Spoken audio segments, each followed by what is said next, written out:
جب تمہارے پروردگار نے فرشتوں سے کہا کہ میں مٹی سے انسان بنانے والا ہوں، جب میں اس کو درست کر لوں اور اس میں اپنی روح پھونک دوں تو اس کے آگے سجدے میں گر پڑنا، سو تمام فرشتوں نے سجدہ کیا مگر ابلیس کہ وہ اکڑ بیٹھا اور کافروں میں ہو گیا۔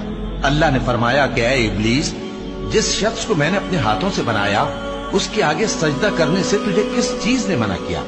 کیا تو غرور میں آ گیا یا اونچے درجے والوں میں تھا؟ بولا کہ میں اس سے بہتر ہوں کہ تو نے مجھ کو آگ سے پیدا کیا اور اسے مٹی سے بنایا۔ فرمایا بس یہاں سے نکل جا، تو مردود ہے اور تجھ پر قیامت کے دن تک میری لعنت پڑتی رہے گی۔ کہنے لگا کہ میرے پروردگار، اچھا تو مجھے اس روز تک کہ لوگ اٹھائے جائیں مہلت دے۔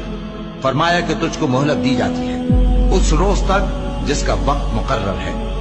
کہنے لگا کہ مجھے تیری عزت کی قسم، میں ان سب کو بہکاتا رہوں گا۔